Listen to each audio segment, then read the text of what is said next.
ბოლო ერთ წელში საქართველოში პრესის თავისუფლების დარღვევებმა კრიტიკულ ნიშნულს მიაღწია. ამის შესახებ ინფორმაციას მედიის ინფორმაციის და სოციალური კვლევების ცენტრი და რეპორტიორების საზღვრებს გარეშე ავრცელებენ. ორმა ორგანიზაციამ საქართველოში არსებულ მედია გარემოზე ერთობლივი მოკვლევა ჩაატარა და ჟურნალისტებზე თავდასხმის 600 შემთხვევა დააფიქსირა. მედიის შევიწროების კონტექსტში არის განხილული ქართული ოცნების პარლამენტის მიერ ბოლო დროს მიღებული რეპრესიული კანონებიც. მათი თქმით, მედიის მიზანმიმართული მოგუდვის სტრატეგიის ავტორი ოლიგარქი ბიძინა ივანიშვილია.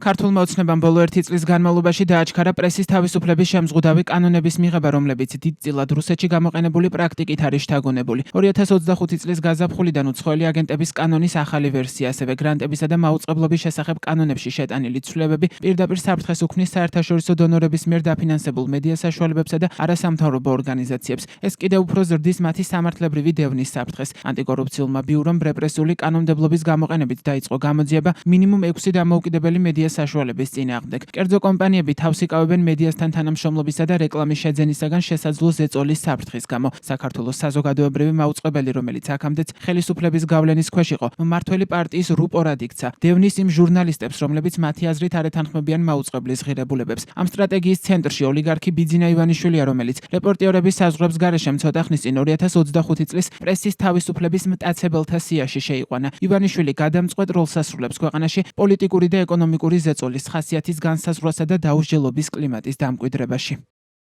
მოკვლევის თანახმად საქართველოში ჟურნალისტებზე ძალადობა 30-ზე მეტ ადგილზე დაფიქსირდა, თუმცა ინციდენტების თითქმის 2/3 თბილისზე მოდის. ტექსტში ასევე საუბარია მზია ამაღლობელის უკანონო პატიმრობასა და უცხოელი რეპორტიორების შევიწროების ფაქტებზე.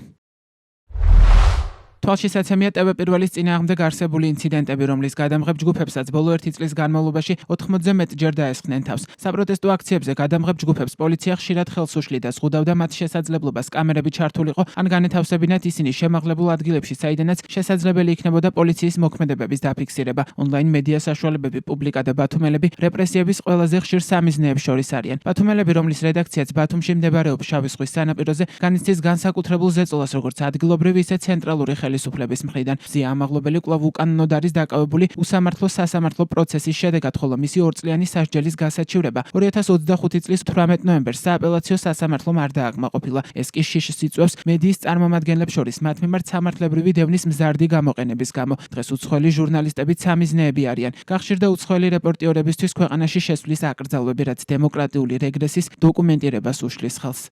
ერთობლივ კვლევაში ნათქვამია, რომ მსოფლიო პრესის თავისუფლების ინდექსში საქართველო 2 წელიწადში 36 პოზიციით დაქვეითდა და ახლა 180 ქვეყანას შორის 114 ადგილს იკავებს. რეპორტიორების საზღვრებს გარეშე დამოუკიდებელი ჟურნალისტების დაშინება, შევიწროებასა და სამართლებრივ დევნას გმობს და ხელისუფლებას ავტორიტარული კურსის დაუყოვნებლივ შეჩერებისკენ მოუწოდებს.